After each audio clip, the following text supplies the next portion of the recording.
Have you ever heard a cry so small it could change a man's life forever? High in the frozen mountains of Colorado, a storm was tearing through the night when one man stopped his truck and followed a faint sound beneath the wind. What he found inside an old cardboard box would melt even the coldest heart. Before we begin, tell me where you're watching from, because this story is about a life that refused to give up, and the man who discovered that sometimes the tiniest spark of hope can save us all. Colorado in late winter wears its silence like a warning. The mountains rise black against a bruised sky, their shoulders wrapped in miles of white, and the little town of Pine Hollow, two intersecting streets, a diner with a flickering neon coffee cup, a boarded-up hardware store, and a gas station that hasn't pumped a gallon in a decade, hunkers into the basin as if the cold itself were a living thing, pressing on the roofs to keep them from lifting. Snow scrawls sideways in sheets, rasping along the dark pines, and the wind comes down off the pass with a shriek that swallows its own echoes. Headlights stagger along the switchbacks, each pair a ship's lantern cutting a scant corridor through the spindrift. On one of those roads, Ethan Walker drives home. Ethan is a man who used to run toward fires and now lives as if everything were ash. 36 years old, 6 feet even, rangy rather than bulky, he has the wiry frame of someone who never learned to stop moving, and the careful gait of someone who finally did. His hair is the dark brown of wet bark, trimmed short not by style so much as habit. His beard is 3 days old and uneven, guarding a mouth that looks more tired than he is willing to admit. There is a silvered line over his right brow, a scar that disappears into his hairline like a path lost in brush, and a second, thinner one at his left wrist that he covers with the cuff of a battered work jacket the color of old leather. His eyes, gray with a ring of bottle green at their edges, have the habit of checking mirrors, perimeters, exits. They belong to a man who has seen rooms change in an instant and never fully trusted a quiet one since. He wears an old navy blue beanie pulled low and a flannel shirt beneath the jacket, both smelling faintly of pine soap and wood smoke. The truck under him, a rust-flecked '04 Ford with chains on the back tires and a habit of rattling when it's nervous, climbs dutifully through the weather toward the line where pine turns to rock and the hills roll down toward his cabin in the trees. Ethan isn't racing the storm. Storms always win. But he is measuring the road the way a man measures his breath, steady and economical, and he has the easy, alert posture of someone alone, enough to be both driver and lookout. On the bench seat beside him sits a knit cap he never wears, and an old canvas first aid roll that he always brings, cinched with a leather thong darkened by the oils from his hands. He tells himself it's habit. He tells himself lots of things. At the second hairpin past mile marker 14, a sound threads through the engine noise and the wind, thin, high, and so faint that in any other weather it would be nothing, a trick of the ear, a branch complaining. Ethan's hands still on the wheel. His foot eases off the gas. He rolls his shoulder, turns his head, listening through the glass. The sound comes again. It is not the wind. It is not the road. It is the sound of a life trying not to slip away. He presses the brake until the tires mutter, pulls to the snow-powdered shoulder, and lets the motor idle. Through the slant of sleet, the old Pine Hollow gas station hunkers against the road like a buck with one antler, its canopy a rusted jawline jutting into the storm. The windows are boarded, the paint is scalped, the sign hangs at a tired angle. Dixon's Fuel and Service, the inn missing, the service a promise older than the last election. Under that metal eave, pushed back from the tire tracks as if someone wanted it half hidden and half found, sits a sagging cardboard box with a torn side and a scatter of snow inside, like sugar. The sound comes from there, barely more than a thread. Ethan drags on his gloves, steps into the wind like a man stepping into an argument, and wades the drift. The snow hits his cheekbones like thrown sand. At the box, he kneels, aware of the cold soaking through his jeans, of the way the eave above him rattles when the gusts punch it. He peels back a lid gone limp with wet, and the storm seems to pull back with him, a breath held. Inside, a scrap of wool blanket the color of an old army coat clings in damp folds to a knot of life no bigger than his 2 hands. The puppy, because it is a puppy, not a kitten, not a possum, not some hurt thing the wild will take back, lies curled and shivering, skin and bone and will.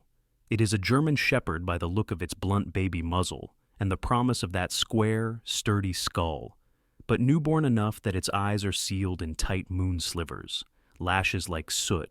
Its coat, what little there is slicked damp to its paper-thin skin, a dark sable smudged with lighter tan under the jaw and along the belly, its ears wet petals folded to its head. The paws are absurd, too big for the rest of it already, the pads soft and the nails translucent as silk pins. It's so small that the ribs move like bellows with each attempt at air. The breath whistles more than it fills. There is no mother scent, no milk sweetness, only cold and cardboard and the ghost of gasoline that lives under this roof even now. Ethan's breath fogs the box. His chest tightens as if the air has too much memory in it. He slides his left hand beneath the puppy, palm up, fingers a cradle, and feels the prick of cold, wet fur, the astonishing heat of the belly, where life has lit a candle it doesn't know how to keep. His other hand peels the damp blanket free and presses it close. "Easy," he says, though there is no hearing in those folded ears, only the deeper hearing of the body that knows tone and rhythm and heartbeat. His voice is low, the kind you use when you can't promise and won't lie. The puppy's mouth opens, a pearl of a tongue explores the air, and a sound threads out again, there and gone, a cry so small that it could be a mistake. Ethan looks up automatically, scanning the lot, the ditch, the scrub of trees along the service road. He is looking for the shape of a person the storm, some shadow waiting to see if the box has been noticed, and he is also scanning for the possible, the practical, the next thing required if the previous thing is not true. There is no one. Only the wind and the hard angles of abandoned place. A plastic milk crate rattles on its side. A tatter of blue tarp flaps and surrenders. Beyond, the road chuckles tire chains and then swallows the sound again. Ethan's jaw sets. He doesn't waste time on the why of it. The why can be for another day. The what is in his hands, and it is getting colder. He stands, tucks the puppy against his chest beneath his jacket, and feels the fragile furnace of its body meet the thud of his heart. The contact is a shock of warmth and recognition that hits him in a place he keeps walled. He tastes metal at the back of his throat, as if he were standing in a doorway full of smoke, and then the wind yanks at his beanie, and he has to lean into it to get back to the truck. The cab greets him with the baked dust smell of old heater vents and the small, warm safety of his own breath in the enclosed space. He sets the puppy on the bench seat inside his unzipped jacket, zips the jacket mostly around himself, and the small body both, and then reaches with his right hand across to the canvas roll. The leather thong comes loose with a memory-smooth motion. Inside, gauze pads wrapped in plastic sleeves, a roll of elastic bandage, a small bottle of antiseptic, a thermal emergency blanket that rattles like candy foil when he shakes it loose. He's used these on people in parking lots and on himself in kitchens late at night when knives slipped. He's never used them on seconds-old lives. He tears a corner of gauze open with his teeth, folds it to thicken it, and rubs at the puppy's fur with careful friction, drawing water out and urging blood to the surface. He moves the heater to the floor on high, trying to create a pocket of warm air without blasting heat at the tiny face. He drapes the thermal blanket over the puppy and up around his own ribs, turning the jacket into a tent. "Okay," he breathes. Okay. The engine ticks as the heat increases. Snow hisses against the windshield. The wipers struggle and surge. He shifts the truck into drive and then thinks better, puts it back into park, and fishes for his phone in his back pocket. He scrolls to a number he never thought he would call again, without a reason he could explain. Dr. Grace Turner isn't a friend, not exactly, but Pine Hollow is small enough that people know the shape of each other's lives, even if they don't fill them. Grace is in her early 40s, a woman who moves like she refuses the wasted motion of apology. She is medium height with shoulders set like a runner's. Hair the hard, clean auburn of fresh cedar, pulled back into a bun that forgives wisps only when the work is done. Her face is strong-boned, mouth quick to answer truth, and slow to offer comfort she doesn't believe. And her eyes, hazel warmed with a gold you only see when she laughs, have a way of examining that can feel like judgment until you realize it's inventory. What is wrong? What is right? What can be saved? She is the kind of person whose kindness is the first thing you notice and her grief the last. The clinic she runs occupies an old bank on Main. The vault is now storage and the teller windows house dogs who are between things. Years ago, the town says in the low voice of folks who learned respect late, Grace's son was born too early and did not stay. After that, she threw herself into saving anything stubborn enough to let her. Ethan thinks of her that way, stubborn, and also of the way she looked at him once at a farmer's market when he winced at a pan banging against a stall pole. Not with pity, but with a nod that said she recognized a country he had traveled. He places the call. The phone goes to voicemail, then hops back with a text. Stuck at home in the storm, who's bleeding? He sends a photo of a corner of blanket, a sliver of puppy face, the tiny sealed eyes. The 3 dots pause, return, then a call. Ethan? Grace's voice is clear, unafraid of the storm's static. Talk to me. Found a newborn, he says, keeping his voice steady because he knows the way people calibrate their urgency to yours. Box at the old Dixon's canopy. It's cold, breathing, but thin, no mother, eyes closed, umbilical's gone. German Shepherd? She asks, not because it matters tonight, but because naming a thing sometimes holds it together. Looks like it. All right. He hears papers moving, a drawer, the clink of a metal bowl on tile in the background. You can't get here now. You shouldn't try. Listen, you're going to keep her warm. Skin to skin is best. Well, skin to jacket will do. But keep your heat on her core, not her face. Do you have any kind of heating pad? Emergency blanket, he says. Truck heater, gloves, old flannel. Good. Fold the flannel into a nest. Wrap the blanket around her and yourself. If you have a water bottle, fill it with warm, not hot, water and tuck it near, between your ribs and her side. Swap it when it cools. Don't feed. Not yet. She can't handle it cold and weak. If she makes it through the next 6 hours, call me again. If she makes it through the night, bring her in at first light. If the roads are passable. And Ethan? She pauses, and the silence fills with the wiper's metronome and the hush of snow. Don't leave her alone, not even for a minute. I wasn't going to, he says, and his voice cracks on the last word, as if it had been a promise kept too late somewhere else. There is no sound from Grace then, and then there is the sound of understanding, which is simply not making his crack the subject. Good, she says. I'll keep my phone on the pillow. Text if anything changes. The call ends with purpose, not with goodbye. Ethan does as told. He shapes the flannel into a shallow cup and settles the puppy inside it, then lifts the bundle against his sternum under the jacket and draws the thermal blanket around them both until he can feel his breath funneling into the warm pocket and the puppy's breath fluttering against his chest like a trapped moth finding a calmer window. He unscrews a stainless bottle from the passenger footwell, tests the water against his wrist, and, satisfied, wedges it against his ribs. The puppy stirs, wheels its soft head in tiny blind arcs, and opens its mouth on instinct against the place where his heartbeat is strongest. The touch is nothing, a graze, and it floors him. There is a place behind his ribs where he keeps the unsaid packed tidy and heavy like winter gear folded on a high shelf. Something on that shelf slides a little. Outside, the storm has a different voice now. Less rage, more endurance. The sound of a thing that knows it can outweight you. And the road ahead is a dim smudge of possibility. He puts the truck in gear. He drives not quickly but with intent. The chains humming their steady hymn. The snow lifting in veils and falling again. He names the roads as he takes them. Old Mill, then the cut by the quarry, then the long crawl past the cemetery fence where the iron pickets stand like tired soldiers under drifts.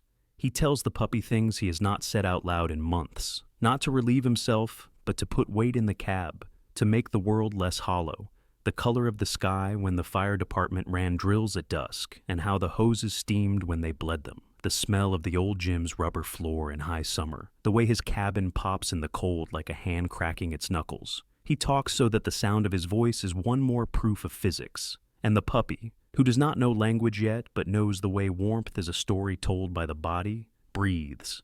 By the time he reaches the turnoff where the pines open like a gate onto the narrow track to his place, the worst of the wind has spent itself. The flakes fall heavy and obedient, each its own small architecture, and the forest holds the sound of the truck the way a good listener holds a confession. Not interrupting, not agreeing, just present. Ethan feels the bundle move in an almost invisible way, a shift of weight or will, and he looks down without taking his gaze from the road.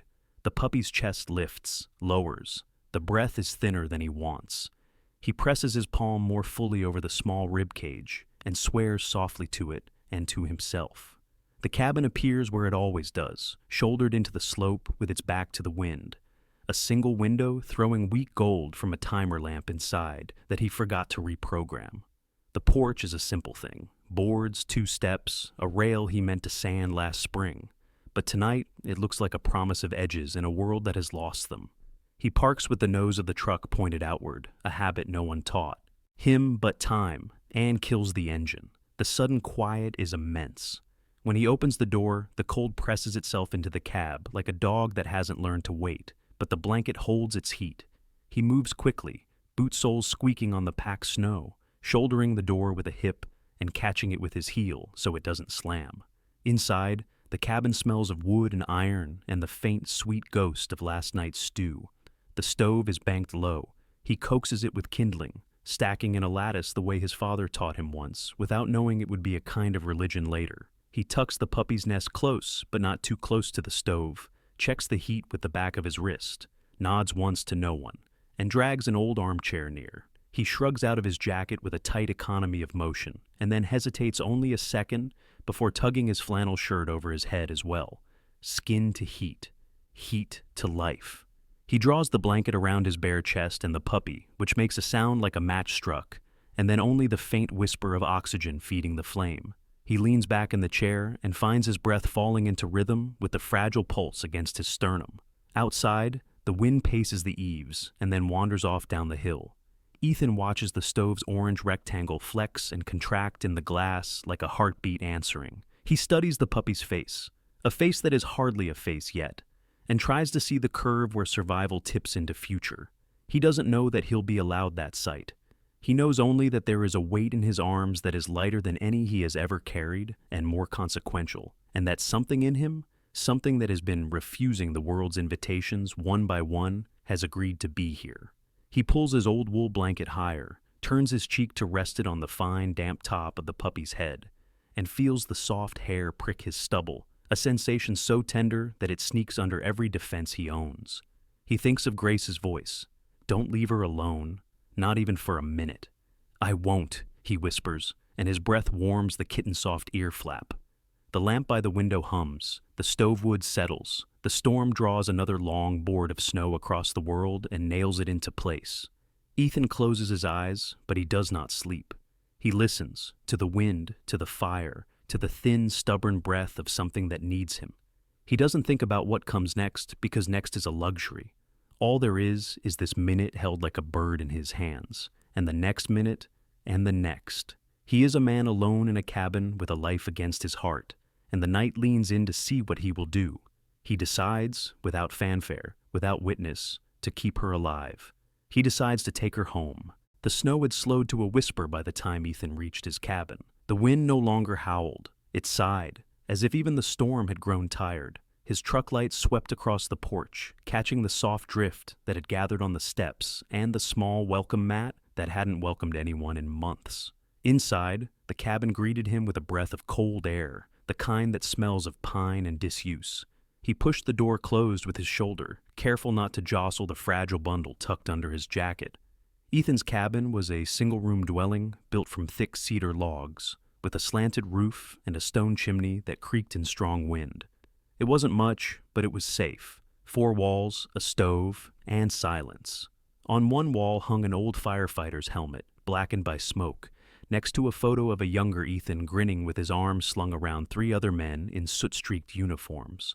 Their faces were alive with exhaustion and triumph. Ethan hadn't taken the photo down, but he couldn't look at it for long either. He set the puppy, still no more than a handful of trembling warmth, onto the folded blanket near the stove. The fire he'd built before leaving had long since died, so he knelt and rebuilt it carefully, feeding kindling like a prayer. The first flames licked upward, crackling to life. Their light painted the cabin in slow, golden strokes. The puppy gave a faint whimper, too weak to sound like fear, more like a question. Its breath came in thin, uncertain intervals. Ethan rubbed his palms together to warm them, then gently pressed one hand against its side. The heartbeat fluttered beneath his fingers, so small, so unsure. "Hang in there," he murmured. "Just hang on." He reached for his phone. The screen showed one missed text from Grace Turner. "Keep her warm. Do not let her get cold again. Every minute counts." Ethan typed back, "Still breathing? Weak? Trying." Then he set the phone down, wrapped the puppy in an old wool shirt, and adjusted the chair closer to the stove. As the room warmed, he caught himself studying the tiny creature. It was a newborn German shepherd, unmistakably so, even at this fragile age. The fur along its back was dark, fading to a lighter brown along its belly. Its paws, absurdly large for its frail body, twitched every few moments, as if its dreams belonged to a bigger world than its body could hold. Ethan wondered if it had known its mother at all, if that voice he'd heard out in the storm had been the last sound of her leaving. The fire grew stronger, and he opened the small first aid kit again. Inside were the same tools he'd used for years in the field: bandages, antiseptic, gloves. He wasn't sure why he kept them here. Maybe to remind himself that he still knew how to save something. He tore a piece of soft gauze, gently wiping the puppy's muzzle and paws. Each touch made him feel clumsy, too big for this small miracle. He poured a little warm water from the kettle into a bowl, just enough to wet a cloth, and wiped away the residue of cardboard and dirt from the puppy's fur. The animal stirred, its breathing evening out, though its body still trembled uncontrollably. Grace said no food, Ethan muttered to himself, pacing a few steps before sitting again. He'd always been good at following orders, until the day it mattered most. The hours passed slowly. The wind scraped softly against the windows, the fire sighed, and the shadows moved. Ethan dozed in short bursts, waking each time the puppy made a sound. Sometimes it was just a faint gasp, sometimes a twitch, once a soft mewl that made his heart ache. He reached out every time, touching the small body to reassure himself it was still warm, still fighting. Near midnight, his phone vibrated. It was Grace again. "Still with us?" she asked. "Barely," Ethan said quietly. His voice sounded like gravel. "She's breathing, but slow." "That's all right," Grace replied. "If she's made it this long, she's stronger than you think. Keep her close to your body, skin to skin if you have to. She'll respond to your warmth." Ethan hesitated, then pulled his shirt over his head and pressed the puppy against his bare chest. The contact startled him. Its skin was icy, its pulse so faint he thought he'd imagined it. But after a few moments, he felt it, one slow beat, then another. His own heart responded, instinctively matching pace. "You're okay," he whispered, resting his chin on the edge of the blanket. "You're not alone." He remembered nights in burning buildings, trapped behind smoke so thick it looked alive.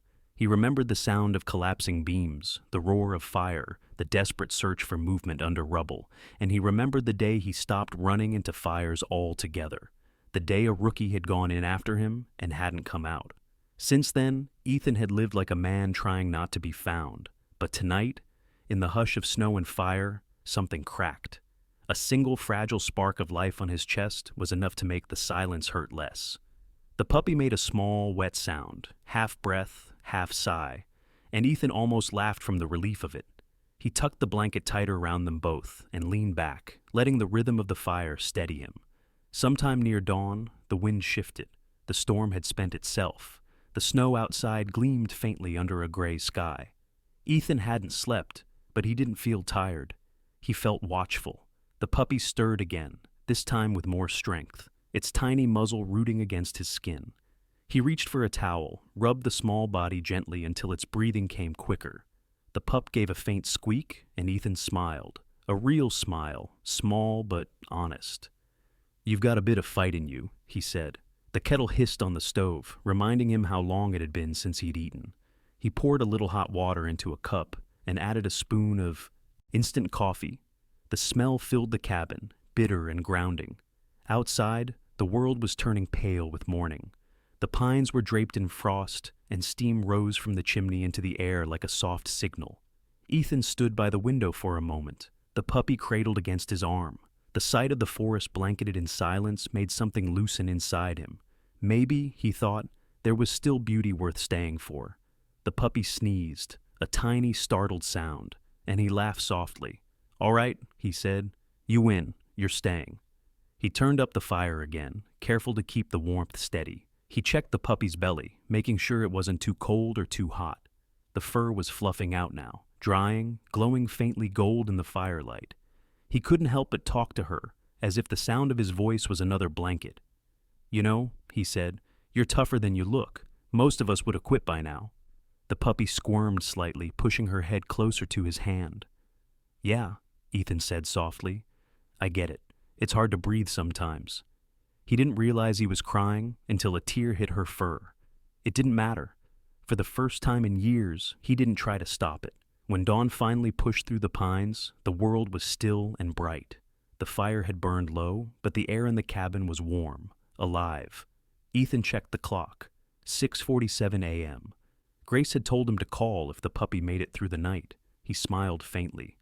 "You did it," he whispered. He found the phone, dialed her number. She answered after one ring. "Ethan?" "She's alive," he said simply. Still breathing, eyes closed, but stronger.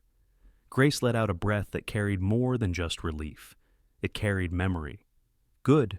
Bring her in when the road's clear. She earned her chance." "I'll be there," he promised. He looked down at the pup, whose head now rested on his wrist, her tiny chest rising and falling in calm rhythm.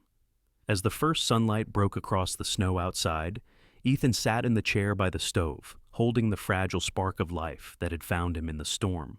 The cabin, once empty, felt full again, not of sound, but of something gentler. He didn't know why she'd been left there, or what tomorrow would bring. He only knew this: he would keep her safe. For one more night, one more breath, one more sunrise, and for the first time in a long time, that was enough. The morning after the storm dawned pale and quiet, as if the world itself had been washed clean. The mountains rose sharp and white against a sky just beginning to forget its darkness. Pine Hollow looked almost new, smoke curling from chimneys, icicles winking on porches. The main road plowed into two thin brown lines snaking between drifts. For the first time in 3 days, the wind was still. Ethan's old Ford growled its way down the narrow road, tires crunching over packed snow. Inside, the heater whined, blowing half-warm air that smelled faintly of metal and pine resin. On the passenger seat, wrapped in layers of wool and an emergency blanket, the puppy slept. Its breathing was stronger now, chest rising and falling, with the rhythm of something claiming its right to stay alive. Every few minutes, Ethan reached over to check, his fingertips brushing the edge of the blanket, needing the reassurance that it was still there. He hadn't slept much since the night before. Not that it mattered. Sleep for him had always been a place where the past waited. The hours he'd spent watching the puppy breathe had been the first quiet ones in years that didn't feel haunted. The sign for Pine Hollow's veterinary clinic appeared at the bend of the road. An old hand-painted board hung crookedly from a wooden post. Grace Turner, DVM, healing with hands and heart. The building itself was a converted brick bank, its red walls softened by frost. The only movement came from a pair of crows perched on the roof's edge, their black shapes sharp against the snow. Ethan parked out front, leaving the engine running for heat. He lifted the bundle carefully, tucking it against his chest under his coat, and pushed through the clinic's glass door. The bell above it jingled, a small, delicate sound in the morning hush. Inside smelled of antiseptic, wood polish, and faintly of hay. The front counter was stacked with papers, coffee mugs, and a small bowl of peppermint candies. Behind it, Grace Turner looked up from her clipboard. Grace was a woman who carried both exhaustion and grace in equal measure. In her early 40s, she had the lean frame of someone who rarely sat still. Her auburn hair, tied in a low bun, was streaked with silver at the temples, though it seemed to suit her rather than age her. Her face bore the fine lines of a life spent caring too deeply. Creases that gathered near her eyes when she smiled, and a single deeper one that never quite left between her brows. "Morning, Ethan," she said, her voice warm but precise. "You made it." "Roads were clear enough," he replied. He adjusted the bundle in his arms. "She's still breathing." Grace stepped around the counter, motioning him toward the exam room. "Let's see what kind of fighter we've got." The room was small, lit by the cool white of overhead lamps. A metal table gleamed under their light, beside a wall lined with jars and instruments. The hum of a heater filled the silence. Grace pulled on her gloves, her movements practiced and calm. Ethan laid the bundle on the table, unwrapping it layer by layer until the puppy's small body was visible. Grace leaned close. "Well now," she murmured, "look at you." The puppy stirred faintly at the sound of her voice, its sealed eyes twitching. Its fur was mostly dry now, patchy but soft, the markings clearer, dark along the back, pale cream around the muzzle and belly. Grace's expression softened. She touched 2 fingers lightly to its chest. "Heartbeats steady," she said quietly. "Weak, but steady." She reached for a stethoscope, pressing it gently against the tiny ribs. Her brow furrowed, then lifted. "She's still got fight left. That's a miracle in itself." Ethan exhaled, a sound caught between relief and disbelief. "You think she'll make it?" Grace didn't answer right away. She adjusted the stethoscope, listening again. "There's damage from the cold," she said finally. "She's dehydrated, underweight, and her lungs sound rough. But," she smiled faintly, "there's a rhythm there, irregular but strong. It's rare for one this small to last the night. You did something right." "I just kept her warm," Ethan said. Grace straightened, peeling off her gloves. "Sometimes warmth is enough." Her eyes flicked up to his, and for a heartbeat, something passed between them, understanding, maybe even gratitude. Then she nodded toward a metal lamp hanging from the wall. "Help me with the heat lamp. We'll start rehydration." They worked in quiet coordination. Grace mixed a small syringe of fluid and glucose, while Ethan positioned the lamp to cast a soft red glow over the table. Under the light, the puppy's fur glowed amber, its chest moving in tiny, deliberate breaths. Grace slid the needle into the soft skin near the shoulder. The puppy gave a faint twitch but didn't cry. Ethan winced all the same. "She didn't even flinch," he murmured. "She's too tired," Grace said gently. "But that's all right. Tired doesn't mean giving up." She checked the fluid line, then leaned a hip against the counter, watching the pup as if she could will it to live. Her face under the light looked both fierce and unbearably tender. "My son was smaller than this," she said quietly, almost to herself. Ethan turned his head slightly. "Your son?" Grace nodded, her eyes still fixed on the small shape on the table. "He was born 8 weeks early. Didn't make it through the first night." Her voice didn't waver, but something fragile moved beneath it. "It's been 12 years, but some nights I still hear him breathing, or think I do." Silence filled the space between them. The hum of the heater, the tick of the clock, the soft sound of life struggling on a table. "I'm sorry," Ethan said finally. She looked at him then, and the faintest smile tugged her mouth. "Don't be. Grief's just love that didn't know where to go." She exhaled slowly. "Maybe she's giving me a chance to do it right this time." Ethan didn't know what to say, so he just nodded. "What are the odds she'll make it?" 1%, Grace said softly. "But sometimes 1% is all the world needs." He watched her for a moment, then said, "Then I'll take that 1%. Grace smiled, and something in her expression eased. "Good. She'll need someone as stubborn as you." They worked together for another hour, Grace guiding, Ethan listening. She taught him how to warm a bottle to the right temperature, how to massage the puppy's belly gently to help her digest, how to keep the fire in her small body burning steady. Every instruction was measured, calm, rooted in patience. When the session ended, Grace wrapped the puppy again and handed her back to Ethan. "Keep her close. She'll wake soon. Bring her back tomorrow so I can check her again." Ethan nodded, holding the fragile weight in his hands as if she were made of glass and light.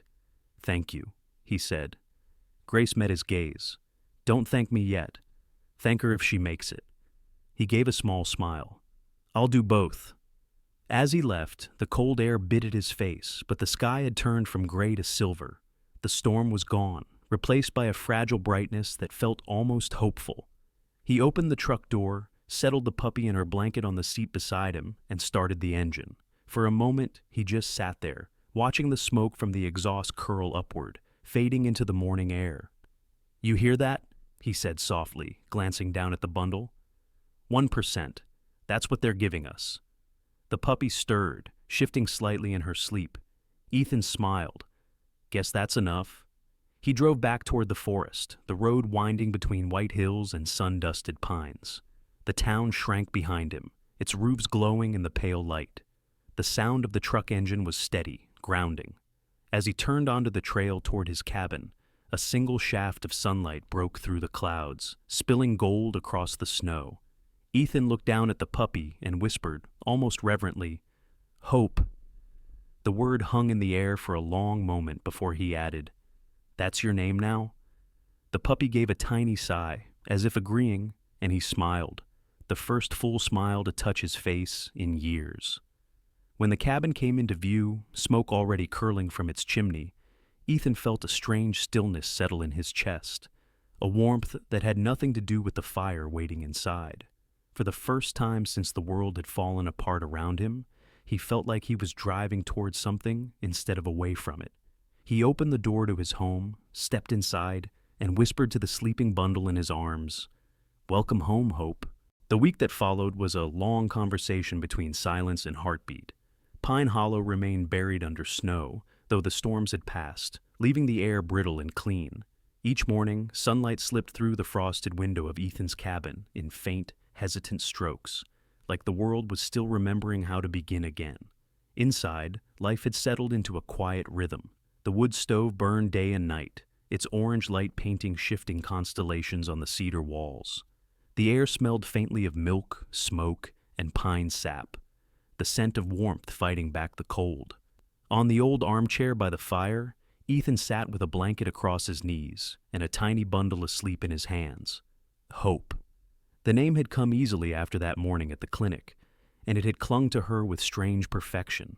She had survived her first week, a feat Grace had called unbelievable.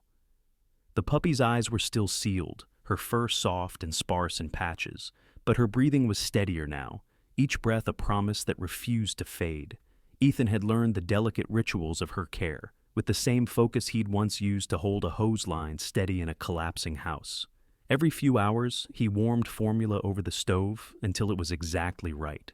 Not too hot, not too cool, testing it on his wrist like Grace had shown him. He fed her from a dropper, slow and steady, until her tiny belly rounded under his fingers. Afterward, he'd massage her stomach with 2 fingers, just enough pressure to help her digest. Grace had explained that newborns couldn't survive without touch, without the rhythm of another heartbeat near them.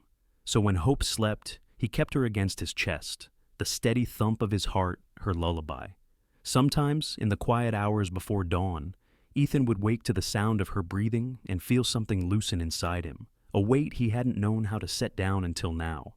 Each day Grace stopped by the cabin after her clinic rounds, parking her old Jeep half buried in snow. She'd stomp the slush from her boots, knock twice before coming in, and bring with her the smell of disinfectant and winter air. "How's our miracle today?" she'd ask, voice half professional, half gentle teasing. Ethan would smile, a small, tired smile that wasn't practiced but real, still fighting. Grace would check Hope's heartbeat, temperature, and reflexes, always with the same patient precision. Then she'd sit by the fire with a cup of coffee while Ethan prepared another feeding. The two rarely talked about themselves, yet a quiet understanding lived between them, an unspoken recognition of two people trying to rebuild something from the pieces left behind. One afternoon, Grace lingered longer than usual. The wind outside was mild, and the sunlight slanted through the window in warm amber sheets. Hope had just finished feeding and lay on Ethan's lap, twitching in small, contented dreams. "She's gaining weight," Grace said softly. "It's not much, but it's there. She's stronger." Ethan looked down at the tiny creature nestled against him. "You really think she'll make it?" Grace nodded, eyes warm. "I've stopped betting against her." She paused. "Or against you." He met her gaze, surprised. "Against me?" "You've got that look," she said, smiling faintly. "The one people get when they've already given up once and swore they'd never try again." Ethan chuckled softly. "You read people like charts." "I read loss," Grace said simply. "It leaves the same marks." The words sat between them, not heavy, but true. Ethan leaned back, eyes on the fire. "You ever wonder if we save things because we need saving ourselves?" Grace studied him, the reflection of the fire flickering in her hazel eyes. "All the time," she said. "But I've also learned it doesn't matter why we do it, only that we do." He didn't answer, but his silence was agreement enough. The days melted into one another. The snow outside began to retreat, revealing patches of brown grass and the promise of green underneath. Hope had started to grow fuzzier, her fur thickening in shades of sable and gold. Her limbs strengthened, her tiny paws began to push against the blanket when she stirred, as though she was testing the idea of movement. Ethan built her a small wooden box lined with soft rags beside the stove. It wasn't much, just an old drawer he'd sanded smooth, but when he set her inside, she nestled into it as though it were a castle. Each time she made a small sound, a whimper, a sigh, he found himself answering out loud without thinking. "You hungry again? Or just bored of sleeping?" he'd murmur, smiling to himself. By the sixth night, exhaustion had given way to something else. Attachment. The kind that sneaks up on you until you realize it's already too late to guard against it. That night, Grace arrived just before dusk, shaking snow from her coat. She looked tired, her cheeks pink from the cold, but her eyes lit up at the sight of hope. "She's moving more," Grace said, bending to touch the puppy's back. "Yeah," Ethan said. "She kicked the blanket off twice this morning." Grace laughed softly. "Defiant already. I like her." They sat at the small kitchen table, mugs of coffee steaming between them. Outside, the pines whispered under a mild wind. "Do you ever get lonely out here?" Grace asked suddenly. Ethan looked toward the window. "Used to, but lately—" He smiled faintly. "Lately, it's been quieter, not lonelier." Grace nodded. "Quiet's a kind of healing, if you let it be." Ethan studied her for a moment. The lines around her eyes were softened by the lamplight, and her expression carried that same calm determination she wore at the clinic, the kind of strength that doesn't shout. He realized she was one of the few people who didn't make him feel like he needed to explain himself. Later that night, after Grace left, Ethan sat by the fire again. Hope was awake, stretching tiny legs and making soft squeaks that almost sounded like curiosity. He smiled and lifted her gently into his palm. "Hey there," he whispered. "You trying to see the world?" As if answering, Hope blinked, once, then twice. Her eyelids fluttered uncertainly, and for the first time, slivers of dark brown appeared beneath them. Ethan froze, breath caught in his throat. Slowly her eyes opened fully. Glassy, unfocused, but alive. A laugh burst from him, sudden and rough. "You did it," he said, voice trembling. "You're really here." The moment was almost too fragile to hold. The puppy blinked up at him, head wobbling, tiny tail twitching once. She looked around the room in slow wonder, her first sight, the man who had carried her through the storm. Ethan's eyes burned, and he didn't fight it this time. Tears slipped down his face as he held her close, the warmth of her small body pressed to his chest. "Welcome to the world, Hope," he whispered. "It's not perfect, but it's yours now." He placed her back in her box and watched as she wriggled in slow circles before curling up and closing her eyes again. The fire popped softly, a single ember rising like a spark of the same stubborn life that had survived the cold. Outside, dawn began to stretch over Pine Hollow. The storm's scars were fading, replaced by meltwater and birdsong. The snowdrifts were shrinking, revealing green shoots daring to break through. Grace arrived the next morning, and when Ethan opened the door, the look on his face said everything. "She opened her eyes," he said simply. Grace blinked, then smiled, a true radiant smile that seemed to light the room more than the sun. "Then we have our miracle," she said. The two of them stood by the stove, watching Hope sleep beneath the warm glow of the lamp. There were no words needed. The silence between them was enough. Hope stirred once, gave a soft yawn, and nestled deeper into her blanket. Outside, the wind carried the scent of thawing pine, and for the first time in months, Ethan felt the world move forward again. He looked at Grace, who was watching him with quiet pride. "She's not the only one waking up," she said softly. Ethan smiled, looking down at the small creature that had rewritten his winter. "No," he agreed, "she's not." And as the morning light filled the cabin, warmth spread through the space, not just from the fire, but from something deeper, something alive, something like hope. Winter had begun to loosen its grip on Pine Hollow, but the mountains were slow to surrender. The air still carried the bite of cold steel, and the snow that remained on the ridgetops shone like white embers under the moon. For days, the wind had been quiet, and the nights calm.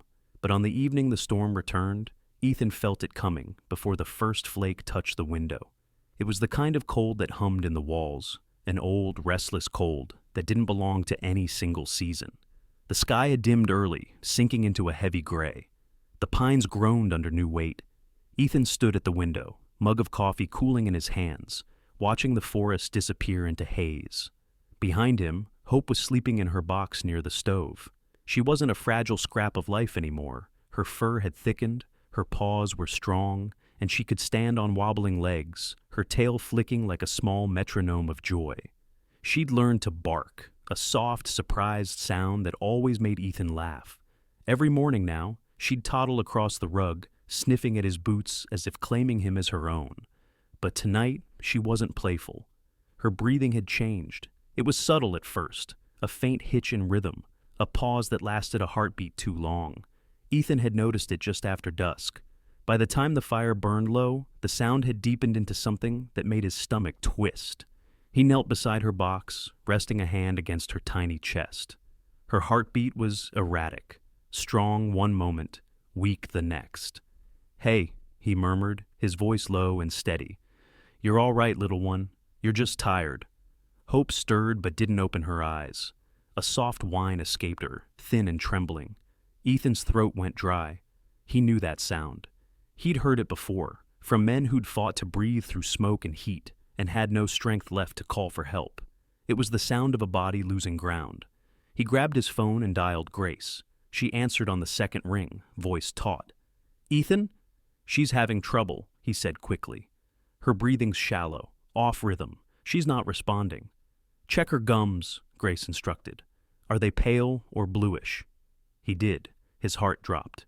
"Blue." "Okay, she's losing oxygen. You need to get her here, now. I'll get the generator running." "Grace, the roads—" "Don't think about the roads. Just drive." That was all he needed. Ethan wrapped Hope in a towel warmed by the fire, tucking her against his chest. He threw on his coat, jammed his hat down tight, and stepped out into the storm. The wind hit him like a wall, cold slicing through every seam of his clothes. Snow whipped across the porch in silver ribbons. He sprinted for the truck, boots breaking through the crusted drifts. The Ford's engine groaned awake, coughing smoke into the dark. Ethan turned the heat to full and pressed Hope closer, feeling the faint flutter of her heart against his palm. "Stay with me," he whispered. "We've come too far." The road was near invisible. The world had turned to white chaos, snow swirling in ghostly spirals under the headlights. The truck crawled forward, chains grinding against ice, tires searching for grip. Ethan leaned close to the windshield, eyes narrow, jaw clenched. He drove by instinct, the same instinct that had once carried him through smoke when sight was useless and seconds were worth lives. The storm howled louder as he reached the valley turn. The headlights barely pierced 10 feet ahead. Each drift felt deeper than the last. His knuckles were white on the wheel, but his mind stayed fixed on the rhythm of Hope's breath. When he pulled into the clinic's lot, it was half buried under snow. Grace was already outside in her heavy coat, wind flattening her hair. The building glowed weakly from the emergency lights. Behind her, the small portable generator sputtered like a stubborn heartbeat. "Inside!" she shouted over the wind, opening the door. They moved fast. Grace cleared a space on the exam table as Ethan unwrapped the towel. Hope lay motionless, her breaths barely visible. "Come on, sweetheart," Grace whispered, her professional calm cracking for the first time. She worked with sharp precision, placing a heating pad beneath the puppy, connecting the small oxygen tube, and motioning Ethan to hold her steady. "Keep your hand here, gentle pressure. She needs to feel something alive." Ethan obeyed. The storm's howl outside faded behind the thick walls, replaced by the low, rhythmic hum of the generator and the ticking of the heart monitor Grace had hooked up. The line jumped weakly, then dipped. "Her lungs are congested," Grace said, her voice tight. "Cold did more damage than we thought. She's trying, but—" "Tell me what to do," Ethan said, his voice breaking. "Massage her chest. Steady pressure just like that. Don't stop. She'll fight you at first. Good. That means she's still here." Ethan pressed his fingers against Hope's ribs, careful but firm. Each motion was a plea. His own heartbeat thundered in his ears, louder than the wind, louder than the generator. Minutes stretched. Grace administered a small injection, something to help her heart. She counted under her breath, her face pale and fierce in the red glow of the heat lamp. "Come on, little fighter, don't you quit on me." The monitor flatlined for half a breath, then beep. Weak, but there. Hope twitched. A gasp rattled from her throat, sharp and wet, but it was air. Real air. Ethan's breath broke. He kept pressing gently, tears sliding down his cheeks unnoticed. Grace adjusted the oxygen line, her hands steady, though her own eyes were wet. "There you go," she whispered. "You stubborn little miracle." The sound of breathing filled the room, not steady yet, but strong enough to shatter the silence that had pressed on. Them both. The monitor beeped again and again. Hope opened her eyes, just barely. Her gaze found Ethan's hand first, then his face. She gave a weak, almost invisible movement of her tongue, one small lick against his thumb. "She's choosing to stay," Grace said softly. Ethan laughed through his tears, a rough, broken sound that was more relief than joy. He looked at Grace, and for a moment, neither spoke. They didn't need to. When the worst had passed, Grace shut off the syringe pump and leaned against the counter, exhaling shakily. "She's not out of danger yet," she said, "but she's breathing on her own. That's a victory." Ethan nodded, still cradling the puppy. "You think she'll pull through?" Grace smiled faintly, exhaustion softening her features. If she wanted to leave, she already would have. She's got something to live for. The wind outside began to quiet. The storm had burned itself out as quickly as it came. The world beyond the frosted windows was still and white, untouched.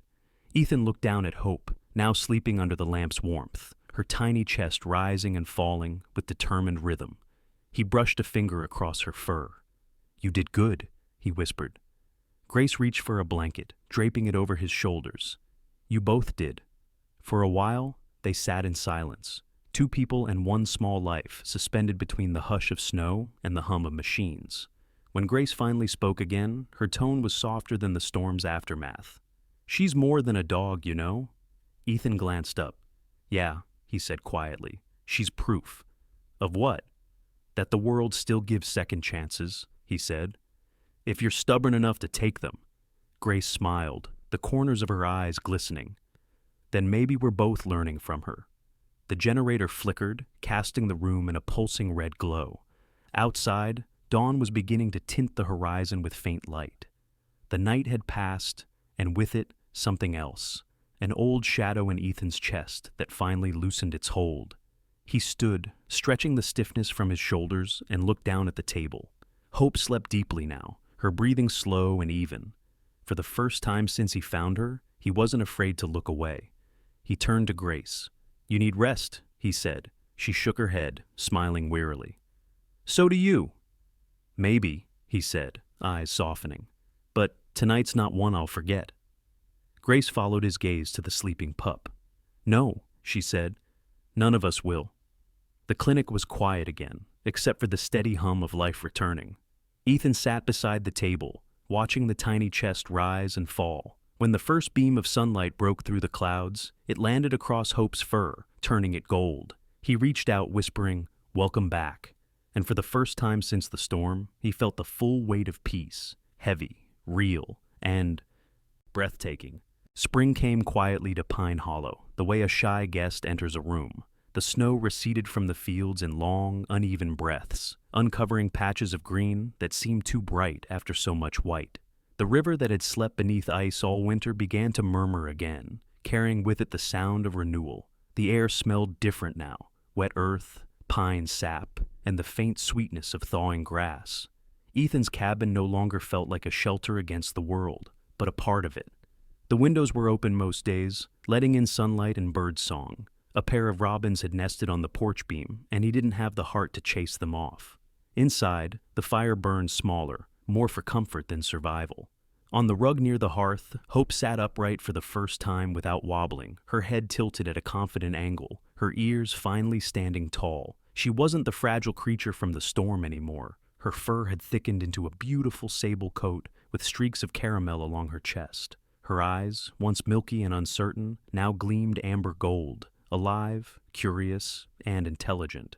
When Ethan looked into them, he saw something of himself reflected back. a survivor's quiet understanding of what it means to fight for every breath. It had been 2 months since that terrible night at the clinic. Hope had not only recovered, she had flourished. Every morning, she greeted him with boundless energy, tail wagging so hard it shook her entire body. Her bark had grown stronger, playful but sharp.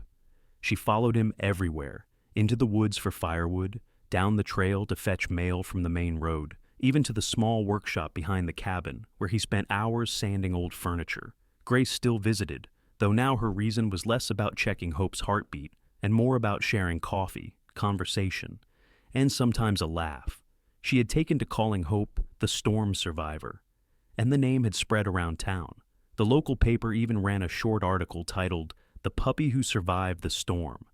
It was a small story, tucked between gardening tips and an ad for a tractor sale, but Pine Hollow was the kind of place where everyone read the paper from front to back. One morning, as Ethan knelt to tighten the leash on Hope's collar, he noticed the little brass tag Grace had brought last week. It read simply, "Hope. If found, please return to Ethan Walker, Pine Hollow." The sight made him smile. "You've got your name out in the world now," he said softly. Hope tilted her head, as if she understood. They stepped outside together. The air was cool but kind, the snow on the mountains glowing faintly pink under the sunrise. The meadow below the cabin was damp with meltwater, dotted with the first wildflowers of the season. Hope sniffed the air, ears twitching at every distant sound, the rush of the river, the caw of a crow, the whisper of wind through the pines. Then, with one joyful bark, she took off running. Ethan laughed, calling after her, "Hey, not too far." But she didn't listen, not at first. She ran like she was born for it, long legs kicking up little sprays of mud, tail high, the whole world her playground. Her movements were graceful, full of purpose, the kind that comes only from knowing what it means to almost lose everything. When she finally circled back, her chest heaving and eyes bright, Ethan knelt and caught her face in his hands. "Look at you," he said. "A storm couldn't stop you, huh?" She licked his chin in answer. That afternoon, Grace drove up from town. The old Jeep rattled into the clearing, her scarf fluttering from the window. Hope bounded toward her, barking excitedly. Grace laughed as the dog nearly knocked her off balance. "She's getting big," Grace said, scratching behind Hope's ears. "You've done a good job with her." "She's done most of the work," Ethan replied. Grace's eyes softened. "You both have." They sat together on the porch steps, mugs of coffee steaming in their hands. The sun had climbed high enough to warm the tips of the trees, and the air was alive with the buzz of early insects. Hope chased a butterfly across the yard, her paws thudding softly on the grass. Grace watched her for a long moment. "You know, there's a therapy program down at the clinic," she said. "We take dogs to visit kids and elderly folks, people who need comfort. I think Hope could be perfect for that." Ethan looked at her, surprised. "You really think she's ready?" "She was born ready," Grace said with a smile. "You just have to let her run toward the light." The words lingered. Ethan thought about them as the day stretched into afternoon. He remembered how Hope had fit in his palm the night he found her, how fragile she had been, how impossible survival had seemed. And now, here she was, alive, fearless, chasing the wind. "Yeah," he said finally. "I think she'd like that." Grace grinned. "Then bring her by next week. We'll make it official." The rest of the day unfolded in quiet, golden rhythm. Ethan spent it repairing the porch railing, while Hope napped in a patch of sunlight. Grace stayed a while longer, helping him with the boards, though they didn't talk much. Sometimes silence carries more honesty than words ever can. By late afternoon, a soft breeze had risen from the valley, carrying the scent of pine and melting snow. The mountains glowed amber in the fading light. Ethan leaned on the railing, watching Hope trot through the field, her shadow long against the grass. He thought about everything that had happened, the storm, the night at the clinic, the way Grace's voice had steadied him when he was certain he'd lose her. He thought about how much lighter his cabin felt now, how laughter had returned without his permission. When evening came, they built a small fire outside. Grace sat cross-legged beside it, sipping tea from her thermos, while Hope lay stretched between them, snoring softly. The flames painted their faces in soft orange light. "Funny, isn't it?" Grace said quietly. "How something so small can change everything." Ethan nodded. She gave me back something I didn't know I'd lost. What's that? He looked toward the horizon, where the sun was sinking behind the Rockies in a blaze of color. Hope, he said simply. Grace smiled, eyes glistening. She lives up to her name. When the last light of day slipped away, they sat in easy silence, listening to the forest breathe. A night bird called from the distance. Somewhere down the road, a truck rumbled faintly, heading toward town. The world felt vast again, not empty, but open. Later, after Grace had gone, Ethan stood on the porch while Hope curled at his feet. The sky was clear, stars sharp as glass. He could see his own breath mixing with hers in the cold, two small clouds drifting upward together. He thought of all the storms he'd lived through, the ones outside and the ones inside, and how this one small creature had guided him out of both. He reached down, resting a hand on her back. "You saved me too, you know," he said. Hope lifted her head, her golden eyes catching the starlight, and gave a small, contented bark, as if she understood. The next morning, the first wildflowers bloomed fully on the meadow's edge. Hope ran again, her paws scattering petals, the sun glinting on her coat. Grace arrived later that day, waving from the path, and Ethan called to her with a smile. "Come on in," he said. "We've got work to do." The camera would have pulled back there, if this were a film. The man, the woman, and the dog framed against the wide Colorado landscape.